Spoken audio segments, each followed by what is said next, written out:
दुनिया भर में ऑयल क्राइसिस चल रहा है। अमेरिका जैसी इकोनॉमी प्रेशर में है। यूरोप जैसी डेवलप्ड रीजन स्ट्रगल कर रहे हैं। और ग्लोबल हेडलाइंस एक ही चीज बोल रही हैं, फ्यूल एक्सपेंसिव हो रहा है। तो जब इंडिया में पेट्रोल 90, 100 या 110 क्रॉस करता है तो पहला रिएक्शन होता है ग्लोबल प्रॉब्लम है, सब जगह हो रहा है। लेकिन कहानी यहां से ही इंटरेस्टिंग होती है, क्योंकि एक छोटी सी कंट्री भूटान, जो खुद ऑयल प्रोड्यूस नहीं करता और इंडिया से इंपोर्ट करता है, वहां पेट्रोल 50 से 60 के आसपास मिल जाता है। अब सवाल सिंपल है लेकिन अनकंफर्टेबल भी। अगर सोर्स सेम है, सप्लाई चेन सेम है, तो प्राइस इतना डिफरेंट क्यों है? प्रॉब्लम ग्लोबल है या सिस्टम लोकल है? तो आइए जरा समझते हैं। अब गवर्नमेंट का स्टैंड समझते हैं। ऑफिशियल स्टेटमेंट ये है गवर्नमेंट की तरफ से कि उन्होंने 10 रुपए एक्साइज ड्यूटी कम की है ताकि लोगों को रिलीफ दिया जा सके और ऑयल प्राइसेस कंट्रोल में रखे जा सके। सुनने में ये काफी पॉजिटिव लगता है। एक केयरिंग सिस्टम का इमेज क्रिएट होता है जहां गवर्नमेंट बर्डन शेयर कर रही है, आम लोगों के ऊपर नहीं डालकर। लेकिन यहाँ एक बेसिक सवाल भी उठता है, जब कोई सिस्टम तुम्हें रिलीफ देता है तो पहले ये समझना जरूरी होता है कि ओरिजिनल बर्डन है कितना। अगर किसी चीज का असली चार्ज 100 रुपए है और तुम 10 कम करके 90 कर देते हो, तो क्या तुमने प्रॉब्लम सोल्व कर दी या सिर्फ उसे थोड़ा मैनेजेबल बना दिया? यही एग्जैक्ट लेंस हमें पेट्रोल प्राइसिंग पर लगाना पड़ेगा। इमोशन नहीं, परसेप्शन नहीं, सिर्फ नंबर्स। चलो सीधा नंबर्स देखते हैं। रियल स्ट्रक्चर जो इंडिया के प्राइसिंग मैकेनिज्म में फॉलो होता है।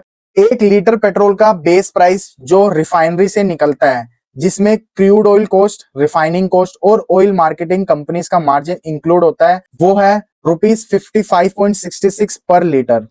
ये वो स्टेज है जहां पेट्रोल एक्चुअली प्रोडक्ट के रूप में रेडी होता है।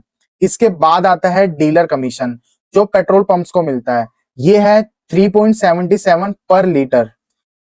अगर तुम दोनों को ऐड करो तो पेट्रोल का कॉस्ट 59.43 पर लीटर हो जाता है। मतलब 59 टू 60 के आसपास तुम्हारा पेट्रोल रेडी है, पंप तक पहुंच चुका है और बेचा जा सकता है। यहां तक सब कुछ लॉजिकल लगता है।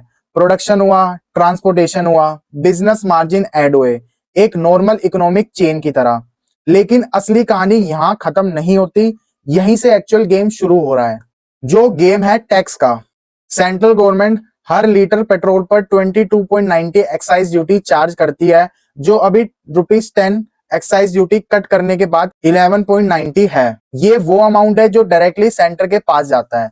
इसके बाद स्टेट गवर्नमेंट अपना वैट लगाती है, जो ₹15.39 पर लीटर है स्ट्रक्चर वाइज। अब अगर तुम दोनों को ऐड करो, 11.90 प्लस 15.39, तो टोटल बन जाता है टैक्स का 27.29 पर लीटर। अब इसको एक सिंपल सेंटेंस में समझो। तुम 94.72 का पेट्रोल ले रहे हो और उसमें से 27.29 डायरेक्ट टैक्स का है। मतलब तुम्हारा पेमेंट एक सिग्निफिकेंट हिस्सा प्रोडक्ट के लिए नहीं, सिस्टम के लिए भी लिया जा रहा है। और ये कोई हिडन या इलीगल चार्ज नहीं है, ये कंप्लीटली स्ट्रक्चर्ड, लीगल और ओपनली अप्लाइड टैक्सेशन है। लेकिन यहाँ एक साइकोलॉजिकल लेयर भी है, क्योंकि यूजर को एक कंबाइंड प्राइस दिखता है, ब्रेकडाउन नहीं। इसलिए परसेप्शन ये होता है कि पेट्रोल महंगा है, जबकि रियलिटी ये है कि टैक्सेशन हैवी है, जिसकी वजह से पेट्रोल महंगा मिल रहा है। अब आते हैं उस स्टेटमेंट पर जो सबसे ज्यादा फिलहाल के टाइम में हाईलाइट हो रही है। 10 रुपए एक्साइज ड्यूटी कट करना। पहले एक्साइज ड्यूटी थी 22.90 पर लीटर, उसको रिड्यूस करके 11.90 कर दिया। इसका मतलब यह है कि गवर्नमेंट ने 10 का डायरेक्ट रिडक्शन दिया, जो टेक्निकली सही है। लेकिन यहाँ एक सबटल पॉइंट है जो यूजुअली मिस हो जाता है। एक्साइज ड्यूटी जीरो नहीं हुई, वो अभी भी 11.90 है। मतलब सिस्टम ने तुम्हें रिलीफ दिया लेकिन रेवेन्यू स्ट्रीम बंद नहीं की। ये एक बैलेंसिंग एक्ट है जहां परसेप्शन क्रिएट होता है कि बर्डन कम हो गया है लेकिन स्ट्रक्चर इंटैक्ट रहता है। और इसी वजह से रिलीफ का मतलब समझना इंपॉर्टेंट है। ये कंप्लीट रिमूवल नहीं, कंट्रोल्ड रिडक्शन है। अब बात करते हैं नेबरिंग कंट्री जैसे भूटान की, जो सबसे ज्यादा कंफ्यूजन क्रिएट कर रही है आजकल लोगों के दिमाग में। भूटान इंडिया से पेट्रोल इंपोर्ट करता है, सोर्स सेम है, सप्लाई चेन लार्जली सेम है, फिर भी वहां प्राइस 50 से 60 के रेंज में रहता है। इसका रीजन सिंपल है, टैक्सेशन स्ट्रक्चर। भूटान में इंडिया जैसा एक्साइज ड्यूटी नहीं लगता, हाई वैट सिस्टम नहीं है, फ्यूल को एक हैवी रिवेन्यू सोर्सेज के रूप में ट्रीट नहीं किया जाता। मतलब जो 27.29 इंडिया में टैक्स के रूप में ऐड हो रहा है, वो भूटान में लार्जली एब्सेंट है। तो फाइनल डिफरेंट पेट्रोल के कॉस्ट का नहीं है, पॉलिसी का भी है। Same product, different governance approach, different final price. अब सबसे इंपॉर्टेंट नैरेटिव, क्या गवर्नमेंट 10 का कट करके लॉस में जा रही है? इसका डायरेक्ट आंसर है बिल्कुल भी नहीं, क्योंकि हर लीटर पेट्रोल पर अभी भी 27.29 तक का टैक्स कलेक्ट हो रहा है।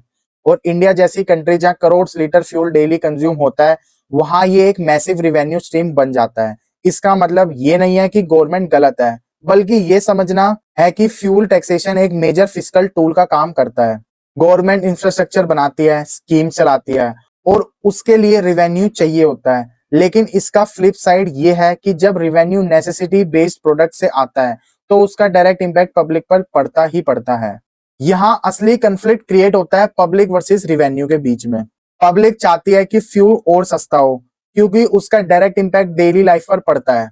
गवर्नमेंट चाहती है कि रिवेन्यू स्टेबल रहे, क्योंकि उससे इकोनॉमी रन हो रही है। दोनों अपनी जगह बिल्कुल सही है, लेकिन जब एक असेंशियल कमोडिटी जैसे पेट्रोल हैवी टैक्सेशन का कैरियर बन जाती है, तो उसका रिपल इफेक्ट पूरी इकोनॉमी में फैलता है।